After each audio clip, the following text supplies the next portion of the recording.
warahmatullahi wabarakatuh.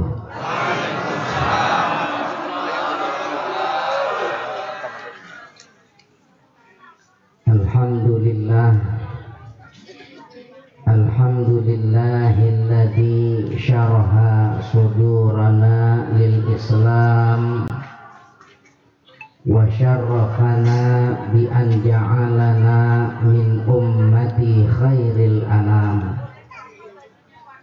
Allahumma salli wa sallim wa barik ala sayyidina wa maulana Muhammadin sayyidil anam wa ala alihi wa ashabihi ajma'in al-kiram ma damatid duhuru wal ayyam. Amma ba'du, faqad qala Allah ta'ala fi kitabihil 'azim wa huwa asdaqul qailin. Laqad ja'akum rasulun min anfusikum azizun 'alaihi ma 'anittum harisun 'alaikum bil mu'minina raufur rahim. Shadaqallahul 'azim wa sadaqa rasuluhu nabiyyu habibul karim.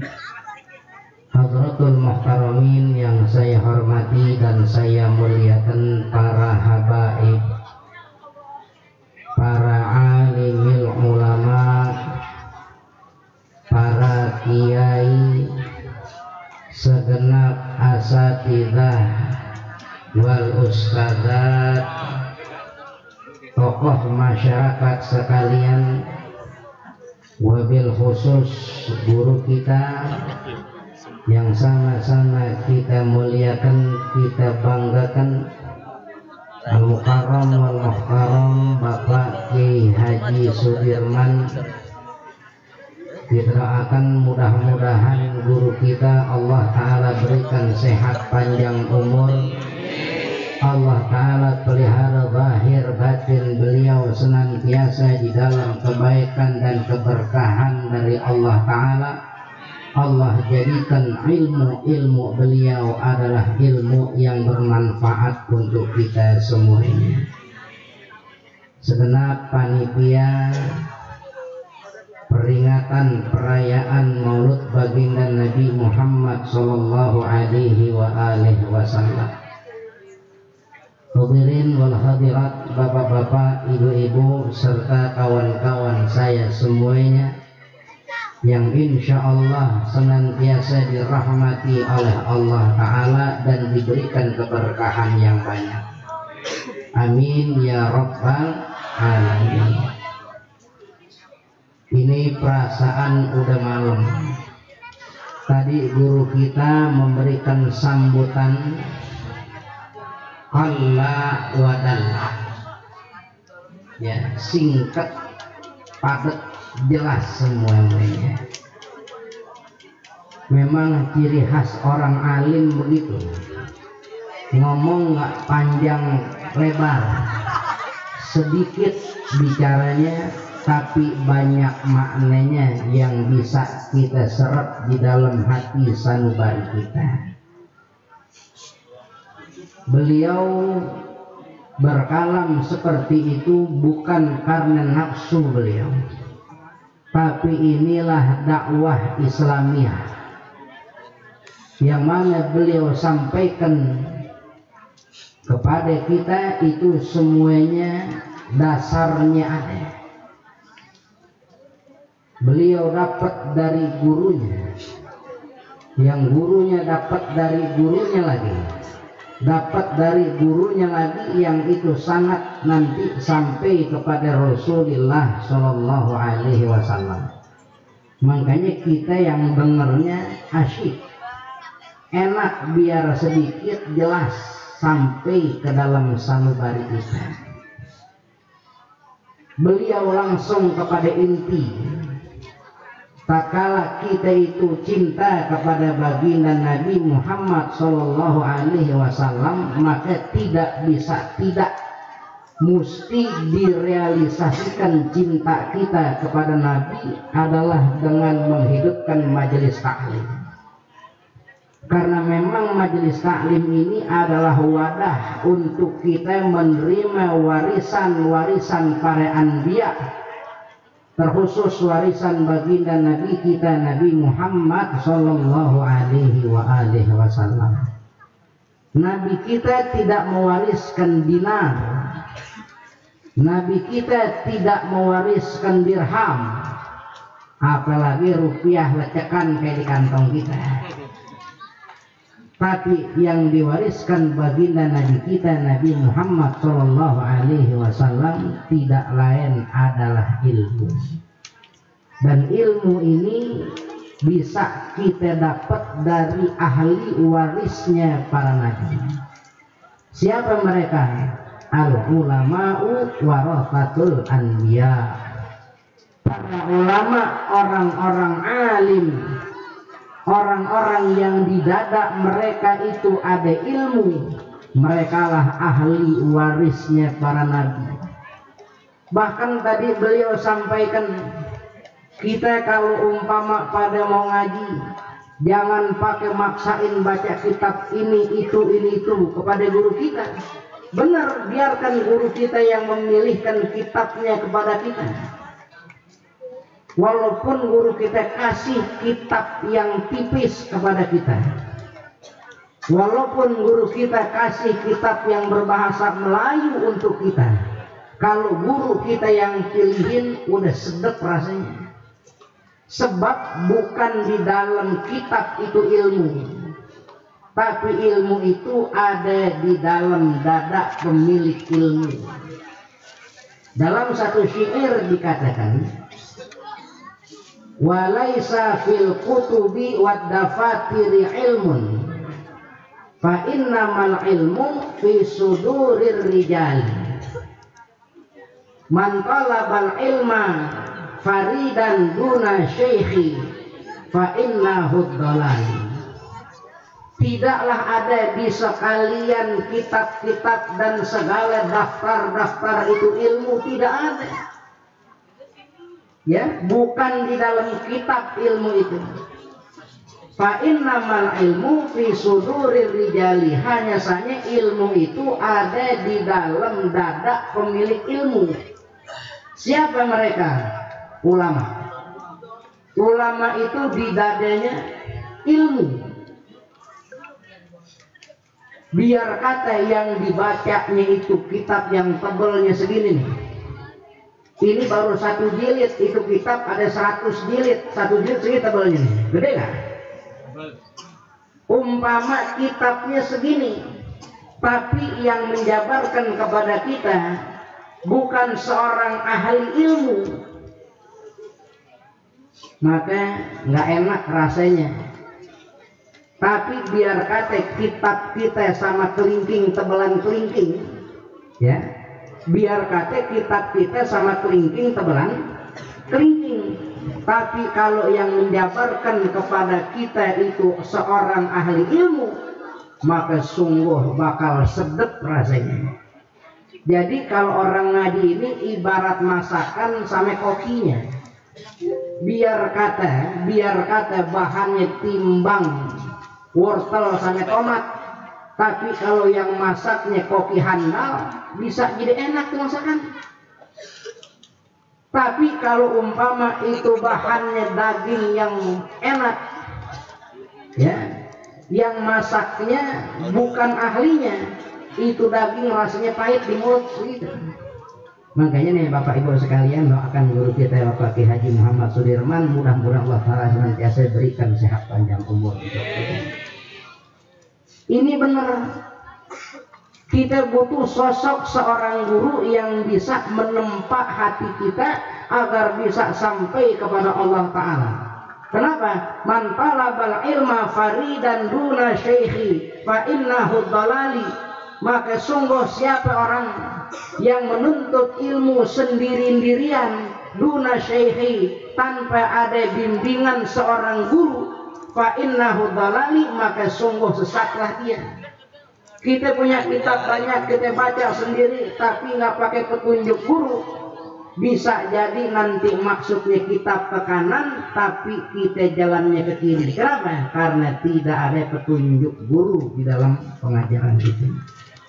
Makanya kita perlu menghidupkan majelis taklim dan perlu sosok seorang guru yang bisa membimbing kita agar kita bisa usul, bisa sampai kepada Allah Ta'ala. Bapak Ibu sekalian, pernah bersabda baginda Nabi kita, Nabi Muhammad SAW. Kata Nabi begini, man ahabba ayandura ila mutaqaillahi minan nar falyandur ilal muta'allimin. Siapa orang yang mau ngelihat orang-orang yang Allah Ta'ala bebaskan dari api nerakanya, maka kata Nabi dengan sabdanya, falyandur ilal muta'allimin, hendaklah dia melihat kepada orang-orang yang nuntut ilmu. Kalau kita mau ngelihat orang yang dibebasin dari api nerakanya Allah, kata Nabi, lihat tuh orang-orang yang nuntut ilmu, orang-orang yang pada ngaji. Kenapa? Kata Nabi, walladzi nafsi biyadihi, demi Allah yang diriku berada di tangannya, berada di kekuasaannya, kata Nabi, ma min muta'allimin yakhtalifu ila babil alim illa kataballahu lahu bi kulli harfin wa bi kulli qadamin ibadata sanatin. Tidaklah daripada seorang penuntut ilmu, tidaklah daripada seorang yang ngaji kepada guru, yakhtalifu ila babil alim, dia bolak-balik dari rumahnya ke tempat gurunya, dia bolak-balik dari rumahnya ke majelis gurunya ngajar. Tidaklah orang yang seperti itu illa melainkan kataballahu lahu, Allah catat baginya bikulli harfin, dengan tiap huruf yang dia dapat dari gurunya, wa bikulli qadamin, dan dengan tiap langkah yang dia langkahkan dari rumahnya ke tempat gurunya ngaji. Itu satu hurufnya Allah ganjar dengan ibadah setahun. Satu langkah kakinya Allah ganjar dengan pahala ibadah setahun, yang mana ganjarannya ini ibadah adalah ibadah yang makbulah, ibadah yang diterima oleh Allah Ta'ala. Kita ngaji dalam dari rumah kita ke tempat guru kita. Nih umpama guru kita ngajar di sini, kita jalan dari rumah pengen nyaksiin, dengerin guru kita ngajar. Satu huruf yang keluar dari lisan guru kita, ini bukan hanya Al-Quran yang keluar dari lisan guru kita, bukan hanya hadis. Walaupun setiap kata dari bahasa yang keluar dari lisan guru kita, umpama guru kita ngomong begini, jangan, umpama itu jangan berapa huruf? J sendiri, A sendiri, N sendiri, G sendiri, A sendiri, N sendiri. Baru jangan doang udah 6 huruf, yang mana satu hurufnya itu Allah ganjar dengan pahala ibadah setahun yang makbulah. Kira-kira kalau guru kita lagi ngajar, ada nggak 10 huruf yang keluar dari lisan beliau? 100 huruf ada nggak? Ahlan sahlan ya hadirin. Betul saja. Ya. Coba bayangin, katakanlah 100 huruf yang keluar dari lisan guru kita, satu hurufnya Allah kasih pahala setahun ibadah. Kalau 100 huruf berarti 100 tahun ibadah. Pertanyaan saya, kira-kira umur kita sampai nggak 100 tahun? Belum tentu. belum tentu sampai 100 tahun, tapi sekali ngaji umpama keluar 100 huruf dari lisan guru kita, Allah udah kasih pahala 100 tahun ibadah buat kita. Itu baru sekali ngaji. Belum lagi kalau ngajinya setiap hari, seminggu 7 hari, sehari 100 tahun, 7 hari 700 tahun, baru seminggu. Kalau sebulan ngaji 30 hari full kita ngaji, tinggal kali 30 kali 100 berapa? Banyak aja. 3000 tahun Allah Ta'ala kasih pahala buat kita, baru timbang sebulan. Itu baru dari hurufnya. Wa bi kulli qadamin ibadata sanatin, dan Allah ganjar dengan setiap langkah kaki kita dari rumah ke tempat guru kita. Itu satu langkahnya 1 tahun ibadah yang makbulah. Kita dari rumah kemari ada nggak 5 langkah? 10 langkah? 50 langkah? Coba bayangin bagaimana kalau yang datang dari tempat yang jauh. 50 langkah saja, seumpama 50 langkah tinggal dikali 1 langkah 1 tahun. Itu udah 50 tahun ibadah Allah Ta'ala kasih buat kita. Wa bana lahu bi kulli qadamin madinatan fil jannah, dan Allah bakal bangunkan dengan setiap langkah kaki kita yang kita langkahkan dari rumah ke tempat guru kita. Itu 1 langkahnya Allah Ta'ala bangunkan untuk kita madinatan, 1 kota fil jannah di sorga. Bukan 1 rumah, tapi 1 kota. 1 kota nih, ibaratnya kota Bekasi itu sekota. Itu baru 1 langkahnya Allah bangunkan kita 1 kota di sorganya Allah. Ada orang punya pikiran sempit ngomong begini, sempit dong sorga nanti. Kalau baru ngaji sekali aja seorang jatahnya 50 kota. Jangan khawatir Bapak Ibu sekalian, sana sorga. Kenapa? Kata Allah dalam firman-Nya, sorga itu arduhas samawati wal ardh. Hamparan sorga itu seluas hamparan langit dan bumi. Kita kalau gambarin bumi, gede nggak bumi? Kita kadang-kadang di Bekasi punya tanah 100 meter girang kita. Timbang 100 meter. Udah girang. Ini bumi besar buat kita. Ini menunjukkan betapa kecilnya kita.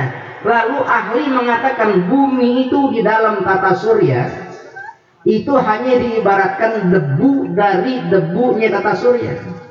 Bukan debunya tata surya, tapi debu dari debunya kecil itu bumi.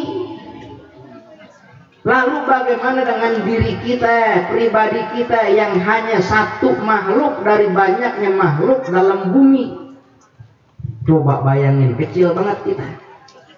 Bumi yang kita nggak besar, kecil. Dan itu bumi masih di dalam bagian langit pertama, masih dalam galaksi Bima Sakti. Sedangkan di langit pertama masih ada jutaan galaksi yang belum ketahuan sama manusia. Sedangkan langit kedua itu lebih luas daripada langit pertama. Langit ketiga lebih luas dari langit kedua. Begitu seterusnya. Jadi jangan takut kagak kebagian tempat di sorga. Mudah-mudahan kita termasuk ahli sorga. Caranya ngaji, yang mesti ngelangkain kaki dari rumah ke tempat guru. Wa yamshi 'alal ardi, seorang yang menuntut ilmu tatkala dia berjalan di atas bumi, wal ardu tastaghfiru lahu, itu bumi yang diinjak kakinya mau ngaji dari rumah ke tempat gurunya, itu bumi mintain ampunan kepada Allah untuk kita orang yang berjalan di atasnya. Bayangin bumi minta ampunan buat kita. Bahkan dalam satu dalil dikatakan, satu qaul dikatakan, wal haitanu fil bahri, itu semua ikan-ikan yang di laut minta ampunan kepada Allah untuk kita orang-orang yang melangkahkan kaki dari rumah ke tempat guru. Kira-kira ikan di laut ada nggak 1 ton, 2 ton, 100 ton? Bayangin kalau semua jumlah ikan itu minta ampunan buat kita kepada Allah, sedangkan 1 ikan saja kalau dia berdoa kepada Allah, Allah Ta'ala tidak tolak doanya. Bagaimana kalau seluruh ikan di lautan mintain ampunan dosa buat kita? Maka dikatakan wa yusi wa yusbihu maghfuran lahu, orang yang senantiasa nuntut ilmu, orang yang ngaji dari rumah ke tempat gurunya, baik dalam keadaan petang hari ataupun dalam keadaan pagi hari, maghfuran lahu, orang tersebut dalam keadaan diampuni dosa oleh Allah Ta'ala.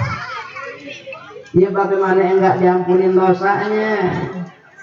1 huruf yang didapat dari gurunya Allah kasih ibadah setahun full. Langkah kakinya 1 langkah Allah kasih pahala ibadah setahun full.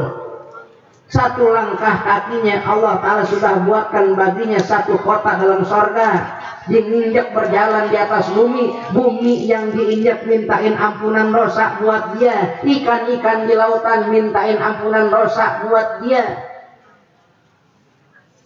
Paginya, petangnya orang yang senantiasa ngaji, selama dia masih mau ngaji, maka orang tersebut dapat ampunan dosa dari Allah Ta'ala. Wa syahidatil malaikat, maka malaikat bersaksi pada saat itu. Apa kata malaikat?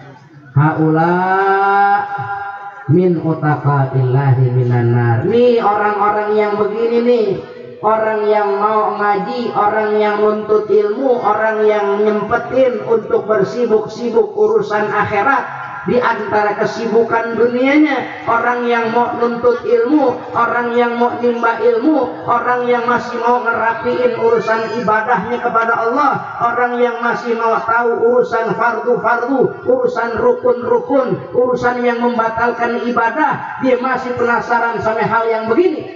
Kata malaikat, ini orang yang begini min utaqaillahi minan nar, adalah orang-orang yang dimerdekakan daripada api nerakanya Allah Ta'ala. Mudah-mudahan termasuk kita orangnya.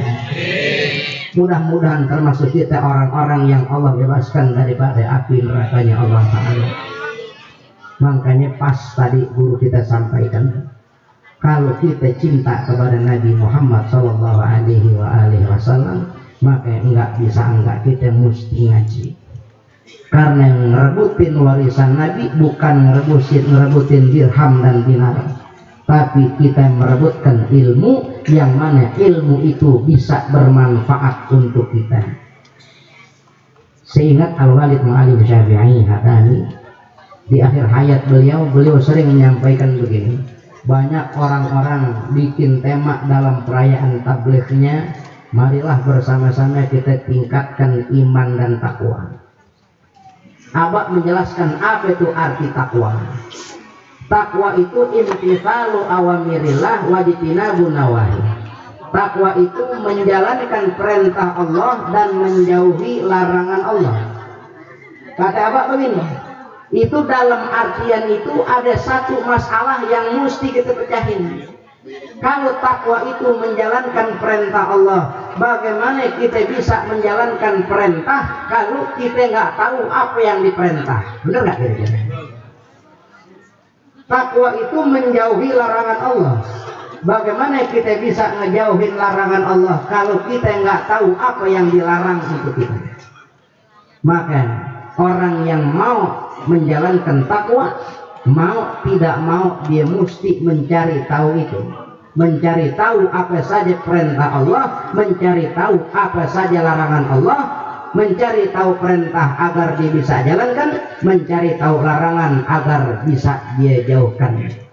Maka tidak bisa tidak orang yang bertakwa itu mesti ngaji. Mesti apa? mesti ngaji. Jadi sekali lagi doain guru kita Bapak Ki Haji Muhammad Sudirman, mudah-mudahan Allah berikan sehat panjang umur dan senantiasa mau membimbing kita, mendidik kita sehingga kita bisa dekat kepada Allah dengan segala kebaikan-kebaikan ibadah yang sebenar-benarnya. Kami minta kepada Allah, mudah-mudahan Allah kuatkan Islam kita, Allah mantapkan keimanan kita, Allah kokohkan, teguhkan ketakwaan kita.